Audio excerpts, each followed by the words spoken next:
These printed off wrong. It's all right.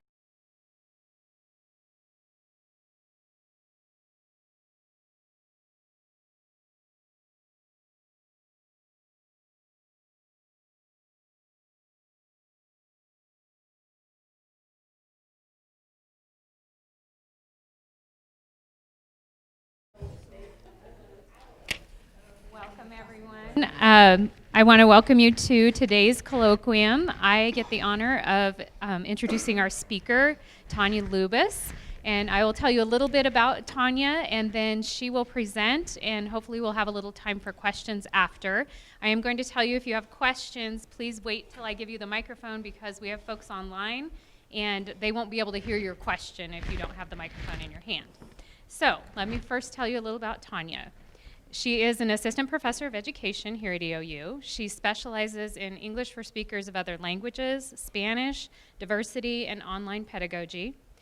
Prior to coming to EOU, she taught ESOL, which is the English for speakers of other languages, and Spanish in Payette, Idaho for 10 years. She also taught online Spanish for Idaho Digital Learning Academy for 6 years. She is originally from La Grande, so she was thrilled when she was hired as a full-time faculty member here at EOU in 2008. Which means she is this year celebrating her 10th year here at EOU. Another fun fact is she also got her master's degree here at EOU. In addition to her many duties, which include advising, teaching, she is the ESOL program team leader. She is also the director of the Center for Culturally Responsive Practices here on campus, which provides support and resources for teachers at all levels to explore and integrate culturally responsive pedagogy and practices in educational settings, preschool through university. And that's a regional program that is accessed by teachers across the region. Tawnya has been actively contributing to field research on the topics of culturally responsive pedagogy, teacher identity development, ESOL best practices, and online pedagogy. She has presented her research at multiple conferences since coming to EOU. Her current research is in regards to the stages of rural pre-service teacher identity development and how teacher identity influences the integration of culturally responsive pedagogy in K-12 classrooms. So please join with me in welcoming Tawnya Lubbes. All right. Thank you all for coming on this Valentine's afternoon. I have several of my students here, so I'm going to say I dedicate this presentation to my students because I'm sure they're all here for extra credit and extra knowledge, but I'm glad they're here. Today I'm going to be sharing with you what we do in our ESOL program, and one of the ways we prepare future teachers to teach English for speakers of other languages. And they write a case study. So I'm going to be talking a bit about that and the process and how that's a valuable tool on multiple levels, and share some of those with you and some findings. And then at the end, as is noted on the slide, there will be some special bonus content, which are strategies that we can use in the university level classroom for our international and domestic second language learners. So stay tuned because that is coming. I printed off my notes in the wrong order, so I might be looking over there a little bit, but we'll get through it here. So first of all, we're going to be talking about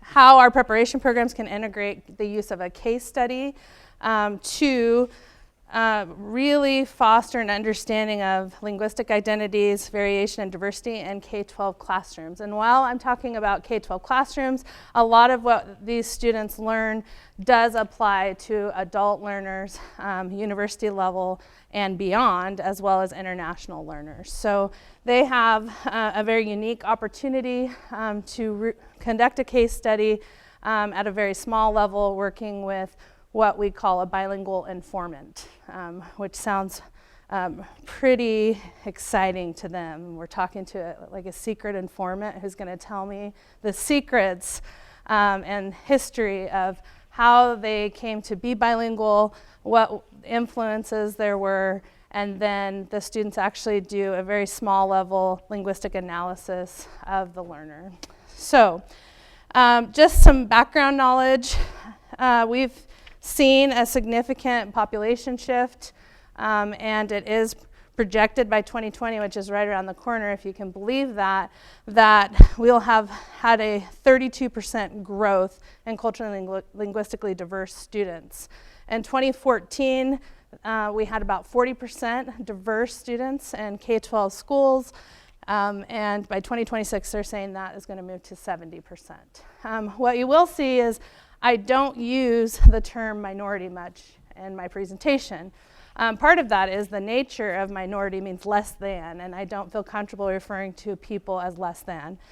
Second, even though we have seen that word used, minority, because it represented a percentage, that is no longer what it does represent. So it represents a person group rather than a percentage.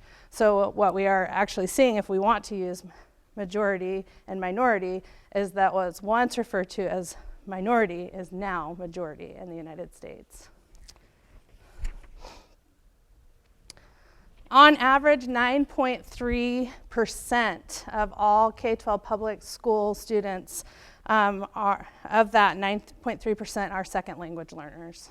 And that's really important as we talk about who are these second language learners, because I think there's a lot of misconceptions about what that even means, and it's so diverse in and of that definition that's important to talk about that, especially at EOU as well, and identify then a shift that I would propose at this institution to better meet the needs of our students.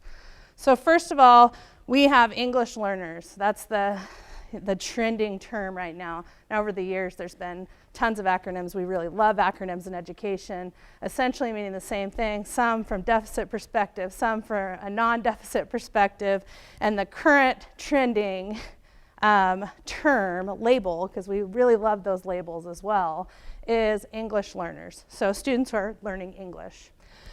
Within that, at EOU and in K-12 as well, we see international students. So students who have citizenship or residency nationality in another country who are coming to the United States for whatever period of time to learn English or immerse in school and culture, but then will be returning and maintaining that residency or citizenship in their country. Now that could change, certainly. We have a number of domestic folks that started out as international students and then stuck around through the pathway of becoming their citizenship and getting a green card and that sort of thing.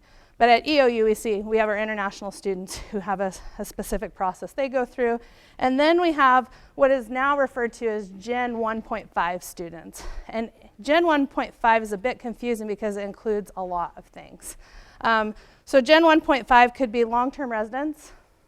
Gen 1.5 could be non-native English speakers.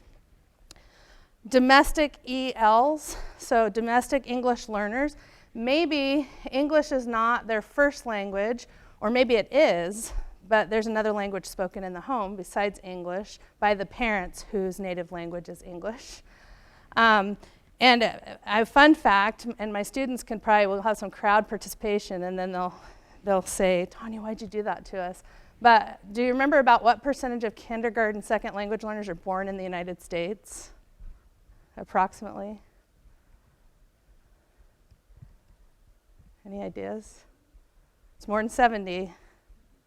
90%. So it's okay. They just learned that like 3 weeks ago, so we're okay. 90% of our kindergarten second language learners were actually born in the United States.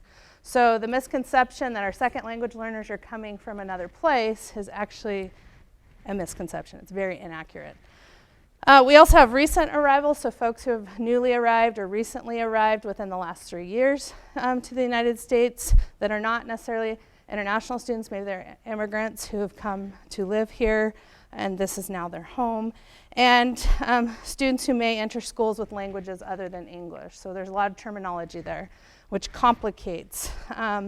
Another piece that I'm not sure made it to this slide for whatever reason. We're having problems with our advancer, but we'll see here. Our vernacular dialect speakers. So sometimes vernacular dialect speakers might be considered second language learners, depending on their linguistic and academic language backgrounds. Let me see if I can get to the next slide here. There it is. What do we know? We know that English learners are the fastest growing segment of the student population right now. We know that the highest growth occurs between 7th and 12th grades. And that is really important as we talk about how do we meet the needs of our learners, because there's an assumption that our students, 90% of our second language learners come or have lived here or born here their entire life, right? Not born here their entire life, but born in the United States and have lived here their entire lives. If you think of the amount of language and academic language that a kindergarten needs to know, that's pretty minimal. So if you want to use a catching up type deficit term, sure, they could catch up pretty quickly to their English-speaking counterparts. Whereas a 7th through 12th grader has all of that academic language and English that they have not been exposed to yet. We would hope that they have maybe some native proficiency that will transfer, but that does take time, and we'll talk about how much time shortly. But it's really important to take into account, just like when I take Profe's Spanish 1 class, students that enter that class one term, sometimes they expect to be fluent by the end. Are you kidding me? They're not going to be fluent in 10 weeks. There's no possible way. So we have to remember that our English language learners also, it takes time for them. ELs don't always easily fit into simple categories. So just like Gen 1.5 means so many different things, so do English language learners. And they comprise a very, very diverse group. And a lot of people don't know this, but even in LeGrand, we have, I think, approximately 47 second language learners right now that are early levels. Is it loud enough for you? Yeah. But of those, we have 9 to 13 different language groups, depending on the school. So it's not just one native language that we're talking about. Also, research shows that 57% of adolescent ELs were born in the United States, while 43% born elsewhere. Again, 90% of our kindergarten students were actually born in the United States. ELs have varied levels of language proficiency, socioeconomic standing, expectations of schooling, content knowledge, immigration status, and a number of other variables. And they also often struggle academically. Sometimes folks forget that our social language and our academic language and our skills associated with those are totally different, so it takes time. And non-native English speakers, 14 to 18 years old, are 21% less likely to have completed high school. So also important for us to know when we're talking about how do we meet the university needs.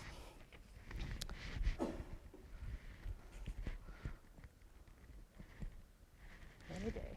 It's a little delayed. I think the processor's got an issue here. Proficiency, that's another controversial area for discussion. What does proficiency actually mean, and to whom? And I would put that up there right with literacy. What does literacy mean to you? I could be culturally literate, but not an exceptional reader. So what does that mean, depending on who you're talking to? When we talk about proficiency, we talk about grammar, sociolinguistic discourse, competence, age-appropriate competence. So if I'm a new learner of a language, whatever language it might be, it's almost like reverting back to preschool and kindergarten. We learn the colors, and we learn the numbers and the alphabet, and it's somewhat non-threatening early on if I'm having a formal schooling type setting. If I'm being dropped into an academic scenario, I'm expected to know all that information already, and I'm learning it simultaneously. So how do we define language development? When we talk about language development, we're talking about this duality of language learning. And this is going to be really important for that bonus content coming later, because often we're expecting our learners to exhibit multiple domains at the same time. And when I talk about domains, I'm talking about reading, writing, speaking, and listening. So if I'm learning a language and you expect me to listen to you, process, understand that, and write at the same time, your expectations are pretty high. So we have receptive language. I might be able to understand you.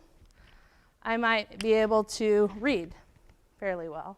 And generally, there is no natural order, but often, just like our first language, babies, once they're born, they aren't automatically talking, although they communicate quite well.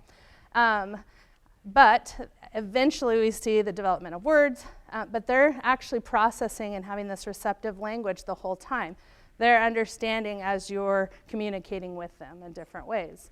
And then speech starts to emerge, and then eventually reading and writing start to emerge. So that's where we have a receptive and expressive language.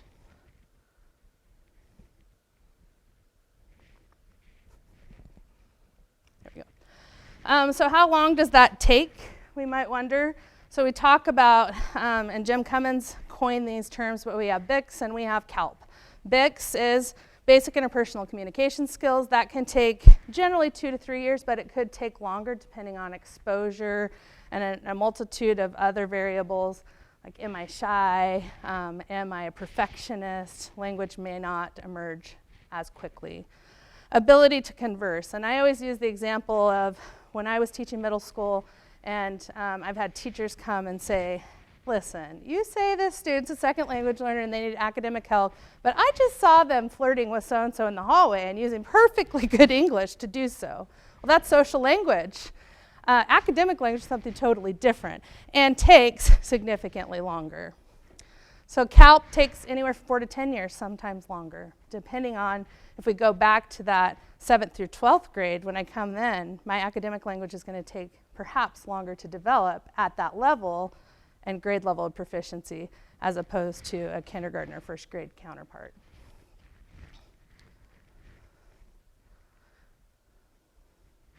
And we'll get there.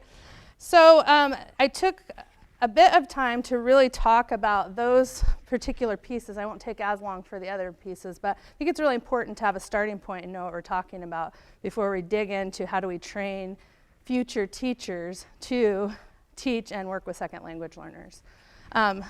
So they all have that background by the time they get to this place where we're really expecting them to make this connection between theory, so all that jargon that I'm talking about in class, and practice, the actual use and application, and their realization that I'm not just making all this stuff up, it actually exists out there somewhere. And then converting that into praxis. So that's the process where everything connects. And one of their culminating opportunities is, first of all, the preparation. And I forgot about that I had included this, but I think it's important for you all to know that we've made a shift, knowing all the background information that I shared with you about the number of second language learners and the demographic shift in our schools. We saw the very important piece that it's good for all of our undergraduate elementary candidates to have some training in ESOL. And not just some training, we wanted them to be eligible for a teaching endorsement. And a lot of times we hear, well, that's just good teaching. Yes, there are great strategies that work for all students, and that's why this is so important. If it was just good teaching, we'd just see it in every classroom, and it wouldn't be an issue. But as one of my students shared in their practicum share today, we aren't at that point yet. One of my students had shared today that she was really connecting with a student and understood how he was communicating, but there were some pronunciation issues with particular phonemes that weren't developed yet, so sounds. But she knew exactly what the student was saying. Just like we know, sometimes we need interpretation from parents when we're talking to 2- and 3-year-olds, but those parents know exactly what that child's saying. So we often see that when language is emerging.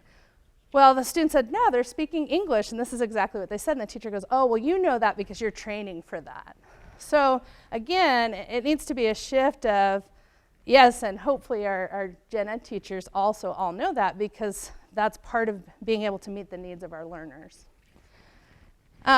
So at the undergrad, they all do ESOL. At the graduate level, they complete what we call an ELL for all preparation course that gives them the basics, and then they have the opportunity to come back and add the full endorsement should they choose to do so. And throughout our entire program, we're now shifting on what we call a constructivist, which is making meaning and constructing our own meaning from what we're learning. That's that really important theory to practice piece. And culturally and linguistically responsive teaching is infused throughout our entire program. So how do we meet the needs of our culturally and linguistically diverse learners? Which one might argue is all of our learners. And our slide will catch up here at some point. We'll move on here to the class then they take is called Language and Cognition, and we're using a case study approach. And what we do is we have co-opted some terminology from our reading friends, and rather than doing, part to whole and whole to part, I use that. I've used it, but I made up my own definition because we do that so well in education. And we do, in a case study writing framework, what I call whole to part and then part to whole. So I present the big picture, what are we going to be doing? And then we break it down into sections throughout the entire term that directly connect to each chapter they're reading. So they're getting their citations that apply to their writing and building up these pieces of this whole paper. And then they do what I call sewing it all back together at the end. So then they have this final product. It's also an upper division UWR course, so they do an incredible amount of drafting and providing feedback to one another. Through that process, there it is, they have a bilingual informant that has to be over the age of 13. We prefer 18 years or older so that we don't have to have the parental consent pieces. Plus the linguistic stories do change, but sometimes they do work with younger learners. Cannot have the same first language as they do because it's very difficult often to do linguistic analysis on someone who sounds just like you do or may have some of the same intricacies of language that you might.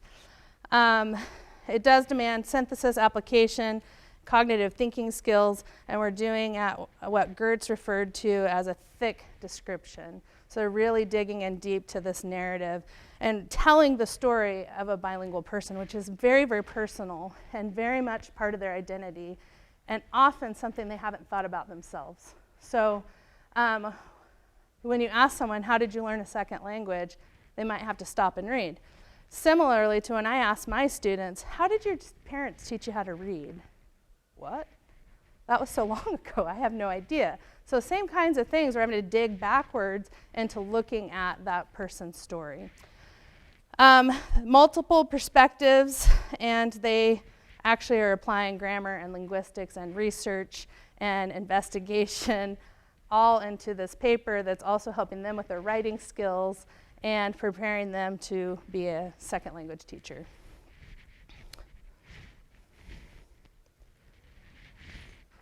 So the sections of the case study are the introduction and context. So this is where they introduce who the person is. Now here's the biggest, I think, hurdle piece of feedback or realization that I had. In research, we had to protect the identities of our informants in this case, or our participants. I've also taught that your name is very much part of your identity, and our identities are really important, and our identities change, and they're what we make of them. Then I asked my students to come up with a pseudonym for their informant because we have to maintain confidentiality. And suddenly, in the last 2 years, they've really been questioning that because, well, that's part of their identity, and it feels weird calling my student a different name. So if my name was Maria and I've all of a sudden renamed you some white name, for example, then all of a sudden there's some conflict that might be happening there. So I'm calling Jose Joe in my paper. Well, maybe Jose is Jose and he doesn't want to be called Joe. So that's something we've had to talk about, and it's been great that my students have made that connection. They've also made a lot of connections on their own identities. We had an instance where a student's photo was being used to represent an incorrect people group based on an assumption, And that student was distraught and contacted me and said, they've stolen my identity. And not only have they stolen my identity, they're also misrepresenting me for another people group and messing with their identity. And so that was like this really hard moment that we had to process, but at the same time I was celebrating that, wow, you've made some great connections here. So the introduction and context introduces their informant, talks about a little bit about their biographical information. Then they go into methods, and they actually have to talk about how many interviews and were they structured or unstructured, how long were they, what device did they use to record it, how did they go about transcribing all of the data, because they have to transcribe all of their interviews, which is probably one of the hardest pieces. How it all came together, what resources they used. I really make them do that piece. Then they talk about the primary influences. So based on their interview questions, which we work on together, then they interview and talk about how did you learn your first language? How did you learn to read? What kind of language supports may have you had? And at that point, it's a lot of confidential, very personal information. And most of our informants are happy to tell their story. It's not an issue. What becomes an issue then they transcribe exactly how they hear it and look at the linguistic influences. So they can't correct anything. So they have to, if there's a pause, they need to include the pause. But the piece that our informants often have the most difficulty is we ask for unadulterated, and they say, my students are like, adulterated? Why are we using that word? Piece of handwriting, meaning can't be typed. We want it in its raw form. And that is where these days they feel the most uncomfortable, because our learners are so used to spell check and grammar check that they don't want to give up that handwriting. So often my students find themselves giving writing prompts and they're doing analysis on that. And that's where the capabilities come and they really analyze. So this individual's, the TH doesn't exist in the native language of the learner. And so I'm hearing every time 8 instances in a 20-minute interview where that came up. And they talk about place and manner of articulation, and they talk about IPA, and they make all these great connections. And they also then are responsible, because this is where the theory to practice piece really comes into play. They have to now, as an expert with limitations, of course, what recommendations would you make then for this person to continue their journey in learning English? So is it classes at EOU you might recommend? Is it tutoring? Would you recommend, sometimes they recommend volunteering in dual language schools. And they also have to talk about language maintenance. So how do they maintain their native language while continuing their journey in learning English, which at some point, academically, English may surpass their capabilities in their second language. And then they write their conclusions and implications, which really talks about the process of learning for them. What did they learn through this process? Why is this valuable to you as a future teacher? And I will say a lot of my students have said that this is probably the most influential and pivotal point in their program journey, where they're actually putting everything together.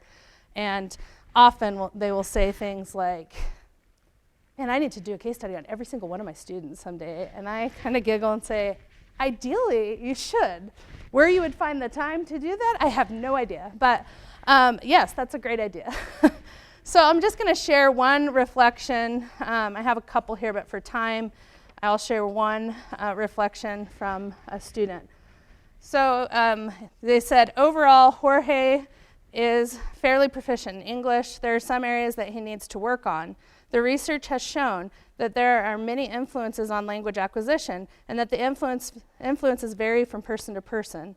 There are also many different errors that language learners make, but these can be addressed through many research-based avenues, such as language classes and practicing both oral and written skills. As a future teacher, the case study has given me the valuable opportunity to gain first-hand experience in analyzing an EL's language skills and making recommendations for future learning. In my career as a teacher, I will need to be able to quickly assess the level that my students are at, similarly to how I needed to assess what Jorge's proficiency level was for all the language domains: reading, writing, listening, and speaking. I will also need to make recommendations for my future students to help them gain the English skills that they need to be successful not only in my class, but in their careers. The findings of this research also help to inform other teachers that there are many different factors that affect EL students and that all ELs have different needs. There were many factors that influenced Jorge's experience in learning English, including his family, the schools he went to, his goals for the future, and soccer. Wright, 2015, suggested several influences that can be helpful for the teacher to know about their students, including their prior schooling, home language, home literacy, and cultural backgrounds. It is important that all teachers of ELs recognize the different factors that are influencing their students and take them to account when they teach. So, again, these are juniors, I might add, so pretty significant connections that are being made. This ties then into the bonus content, also known as the crowd goes wild, and I go ahead, yeah. Best practices for our university students. And there's a lot of information here. So I'm not going to read it to you verbatim. I'll go over a few, and then if you'd like access to the information later, you're welcome to follow up with me. I'll also give a shout out to Sally Milkey because she created an academic page, and it's probably possible to post the PowerPoint on that page as well. Yes. So she has all the resources and great information built, and I have a link at the end, and I'll share that with you. So what do we need to know? First of all, student background on academic and performance. So learning styles, I know there's a lot of folks out there now that are opposed to learning styles, but at the end of the day, we all learn differently. And just because we learn differently doesn't mean, and this is where a lot of the dissonance comes from. So I'm a person, I have to talk to learn. I talk all the time. I have to talk through it. I'm that person. So I recognize that in my students sometimes too. But that doesn't mean that all the teacher ever should do with me is have me talk to learn. That's kind of ridiculous. So we should be infusing reading, writing, speaking, listening, and kinesthetics in all of our teaching to meet our students' learning needs. Also, what are their cultural learning needs, which may differ from their learning needs? What background information, communication styles, what interests they have. In order to make it interesting to them, we need to link it to their lives. And this big piece here, navigating EOU and the culture shock that may come with that. So what's university life?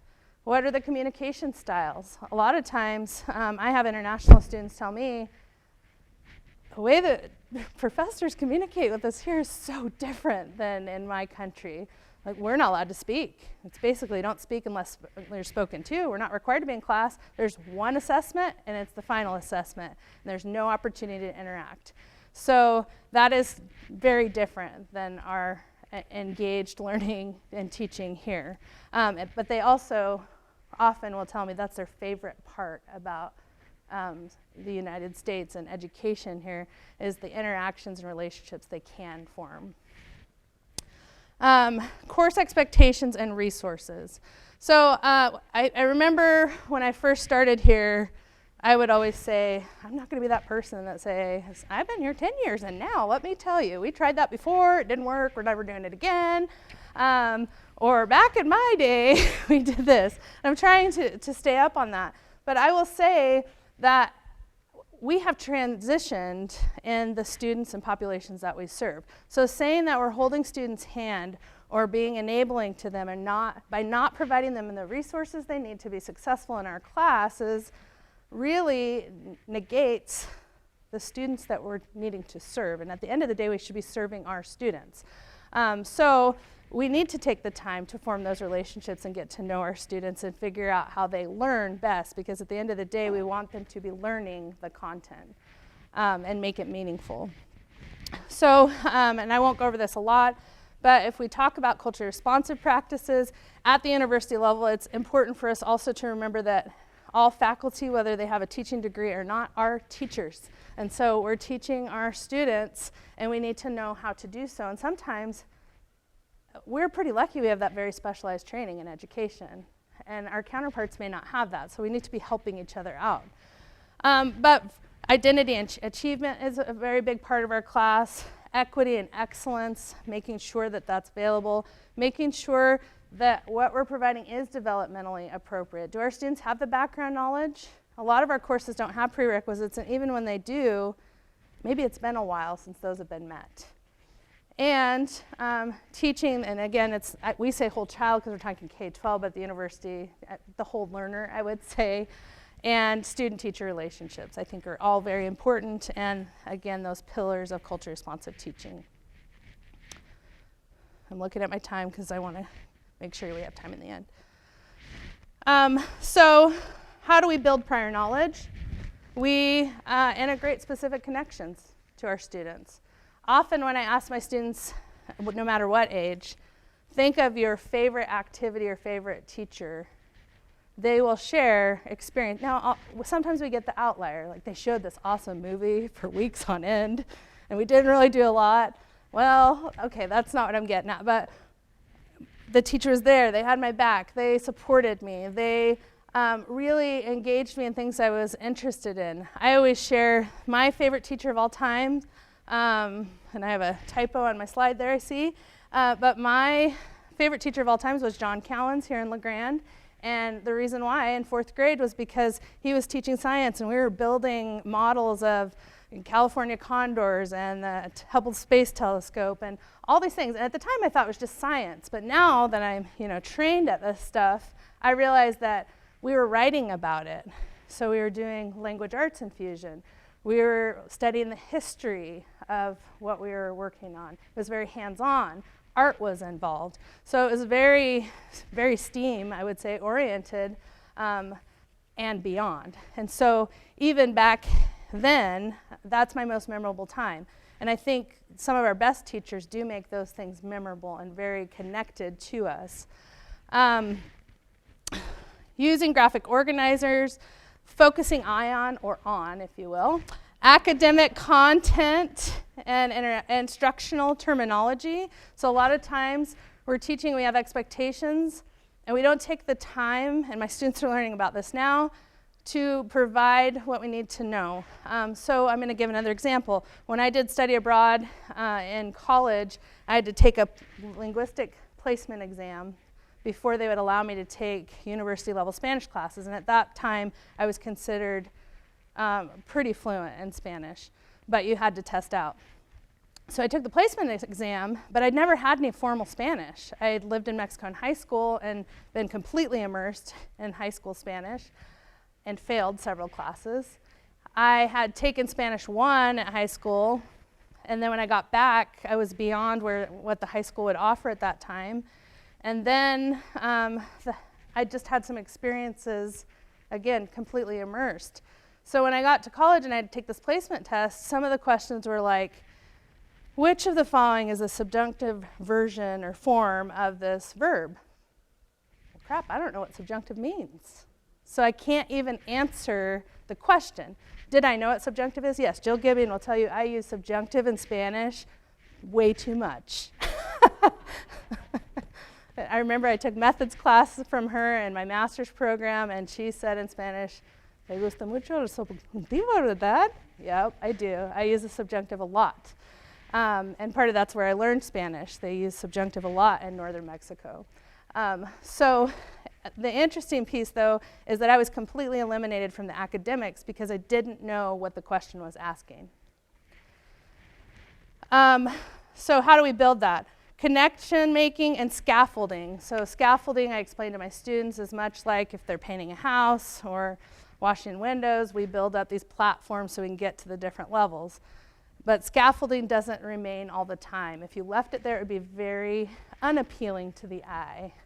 So we take it away at some point. We use it until we have accomplished our goal or what we need, and then we gradually take it away. We don't pull it out from under you while you're still on it, but we gradually remove it.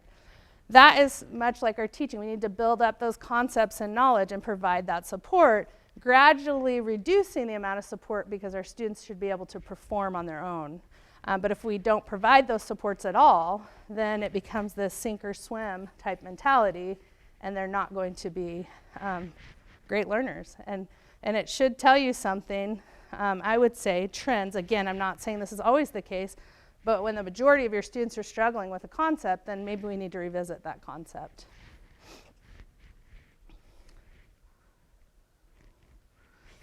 So what does scaffolding mean? I talked about that. We're incorporating the background knowledge of our students. So what did they learn before, or what was our expectation? Yes, I expect all my students who have completed the courses in a sequence, but what happens if they don't? Somehow we have to get that information in. Building concept in layers, providing specific modeling. And today, I was telling my students I had to challenge myself today because we talk a lot about presentation in class and not reading off the slides and not turning my back to read. And I'm not doing that, but also citing all your visuals in your PowerPoint, which I don't always do. So last night I was like, I better do this. I have students coming, and I'm not going to have my citations, and they will call me out on that stuff.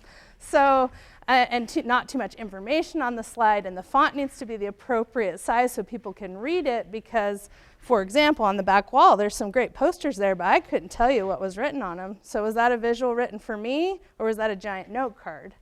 I don't know. So we've talked about all these pieces, so today I'm trying to model that because we've been scaffolding it all year, and now I need to be modeling that for them.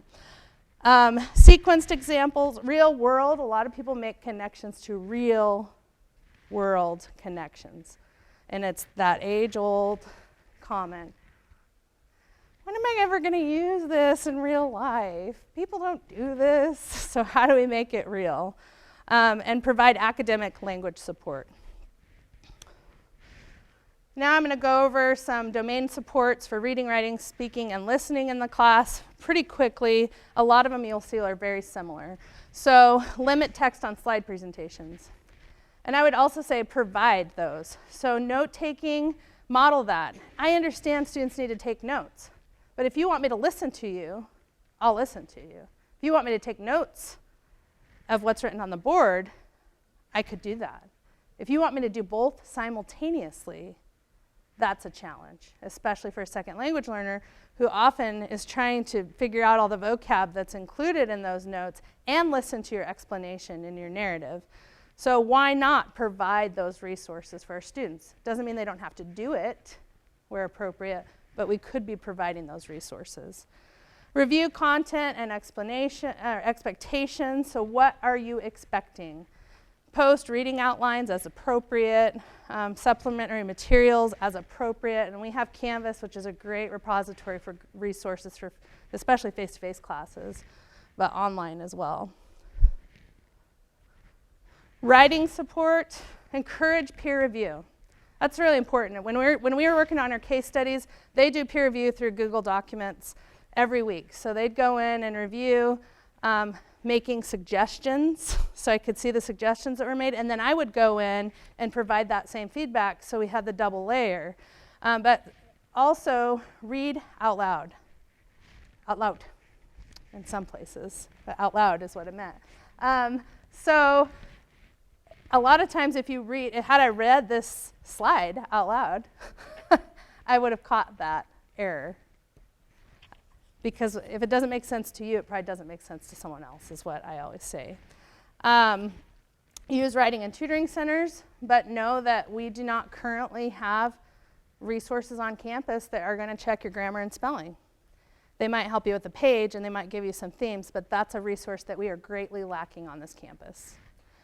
Sure, TRIO has some supports, but not all our students can get those supports. So I would say that's something we need to look at. Give timely feedback. If I'm doing the same kind of assignment every week and you don't grade any of my work till week 5 of the term, then how was I supposed to get better at what you expected from me? And now I got my feedback from week 1 on week 5, but I also got my feedback for weeks 2 and 3 and maybe 4 on week 5, and I can't improve over time. Which writing intensive courses, I will say, are hard in that way. How do we give timely feedback with the load? Use electronic tracking when possible, early diagnostics, avoid bleeding on the paper. So perhaps a suggestion with that is, could I maybe bleed on the first page and write it all up? and then talk about themes throughout the rest. Because if they did the same thing over and over and over again, which today I was giving feedback to my students, and usually if there was an error on one thing and they had to repeat it several times, we just saw the same thing over and over again. So we really talked about on the first one, and on the other ones I said, yeah, same kinds of themes, same kinds of interventions that we could make. Specific models and examples, providing our grading criteria. That's something I think that even in K-12 often we're lacking in. The students should know what the expectations are and how they're going to be graded so that they can meet or exceed those expectations accordingly. Scaffolding where appropriate. I'm going to go to the next slide here. Writing support continued. I think I've talked about most of this already.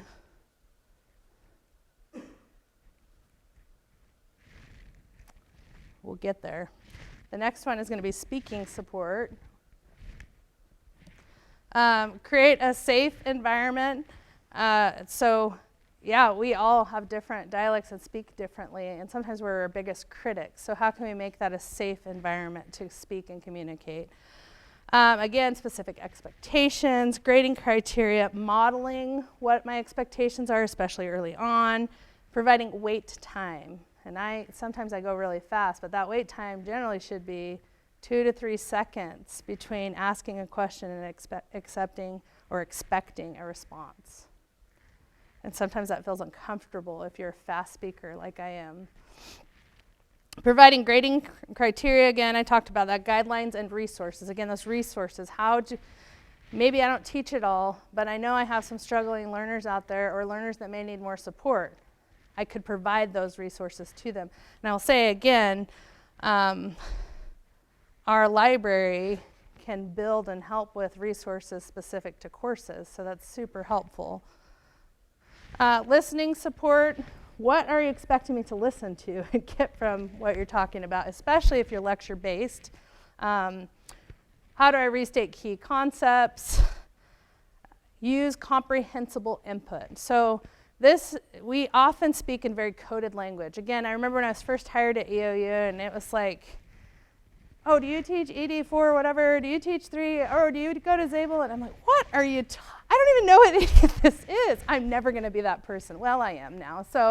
But often we use coded or idioms or figurative language that our second language learners don't understand. And so how do we model and use the terminology and ensure that they know? Or they don't laugh at the joke because they didn't get the joke because it doesn't translate at all. So again, if we're trying to foster a learning environment, we have to be inclusive in doing so. Real-world connections, again, very important.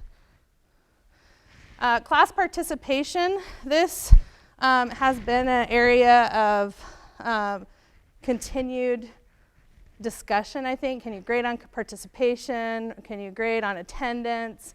But again, what are my expectations for your participation?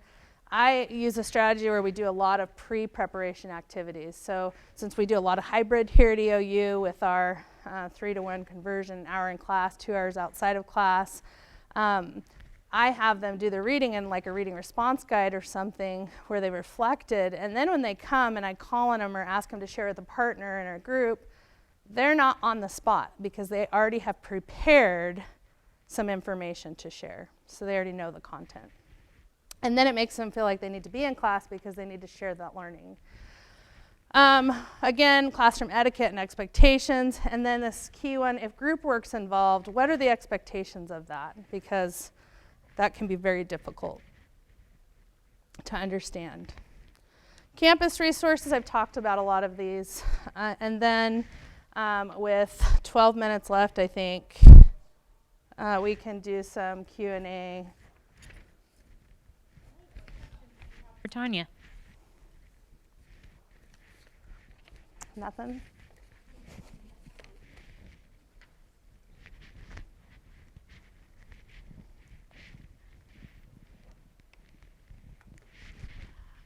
It's not a question so much as a comment. I liked when you start talking about second language learners and how they process when you speak to them and not using idioms.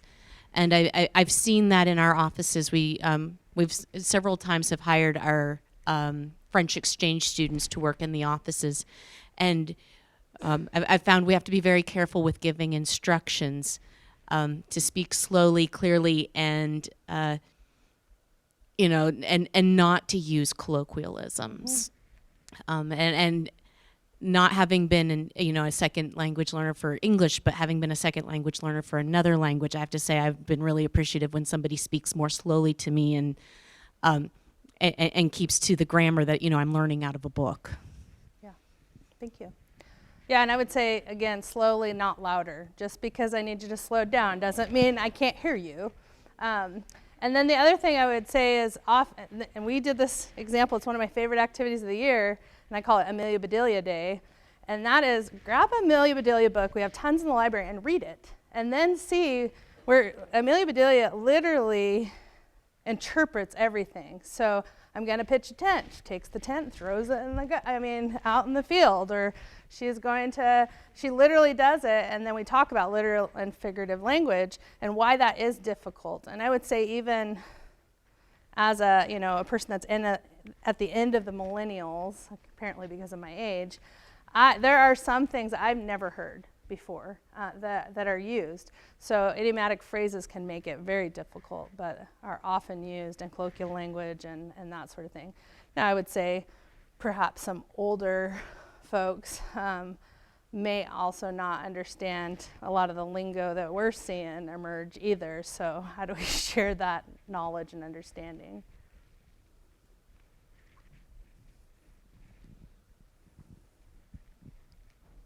I know we can't create an ideal situation immediately, but over time, I'd like to see what we're going to do to support our language learners here on campus.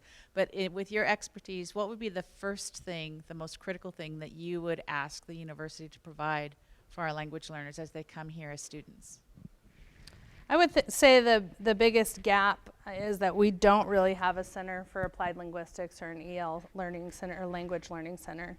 And if we have a number of students beyond international students that come here that need linguistic support. So those centers generally provide, it's similar to a learning center, provide more intensive grammar and spelling resources. They have, a library of materials. So to me, the ideal location for such place would probably be in the library. And the reason I say that is because there's a lot of tools in that library that are often overlooked that we could use. But then you can hire and utilize tutors that can specialize in language. I don't know how many times people ask me or ask my students to be the experts, and they're just learning, and they're learning how to teach K-12. They're not at the level where they have that expertise, but they certainly have quite a bit of expertise. So to me, that center that has the resources, materials, it can't just be a computer program, and I think often that's been the discussion. Let's purchase a computer program for college orientation, which I think is a good idea. But that doesn't address the academic language needs that our students have. And to me, that's the biggest gap right now.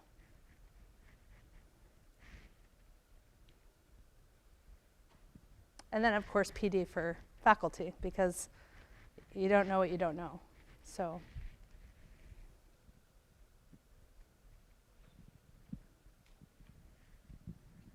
Along those same lines, Tawnya, what about teachers? I know our student teachers are coming out with good education on how to work with English learners, much the same as coming out with STEM methods or those things. But what about those teachers that have been in the schools for 10 or 15 years? How do we bring them up to speed? Yeah, I think different districts have different approaches with that. We've seen in the last 2 years, we've seen a number of grants available for districts to boost programming. Often the school districts with small numbers of second language learners are the ones that are left out, and theirs are often the area where you have the fewest number of experts to provide the resources. But we've done a lot of partnering. I've been partnering quite a bit actually with Baker, and we're starting something new this year where I'm going and I'm doing an in-depth 3-hour workshop on academic language at each school. And then their EL specialists are going to follow up with continued development and training so that it's in-house. So it's not the expert. Yes, you need the expert coming outside because much like today, I'm sure you're all interested. I'm glad you're here. But for some, it's probably, oh, it's just Tawnya talking again. I'm not an expert in that way because she's here, even though the knowledge base may be the same. So sometimes for Baker, it's bringing me in, providing that foundation. But in doing so, I'm partnering with those EL teachers, which often doesn't happen. So I've reached out to those EL teachers and said, what are your needs? What should I address? And how can I do so that you can continue the work and I can support you in that work after I leave? And so building those partnerships, I know unrelated to EL, Rhonda's been doing some of that mentoring and support as well. But I think that's the best way it's kind of a train the trainers type model. But when we're talking about ELs, it's supporting the specialists because now that more and more folks are coming out, like EOU, with an ESOL endorsement, people think that we don't need specialists anymore because all teachers are language teachers, which is fine, but you still need that person that has that depth and breadth of knowledge and experience so that they can support those teachers in their classrooms. But I think building up those partnerships is the best thing that we can do. And then we have a number of teachers that are coming back. Again, I'm using Baker as an example because that's what I'm working on right now. But they got a grant, and 3 of their special ed teachers have agreed to come back and do our ESOL endorsement programs so that they can expand how they can serve students as well. Because sometimes we cross services and need that expertise across services.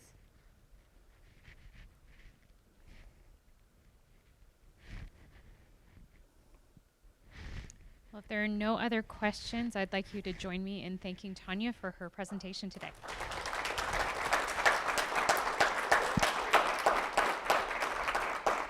Thank you.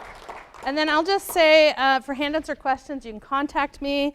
And then Sally, again, has created this resource page, and if I can get it to open, it should have just clicked open, but thank you. Someone asked me if I needed computer glasses the other day because I was squinting, but so this is the page Sally created, and she has them for all the colloquia. Do you do them for everyone or just Ed?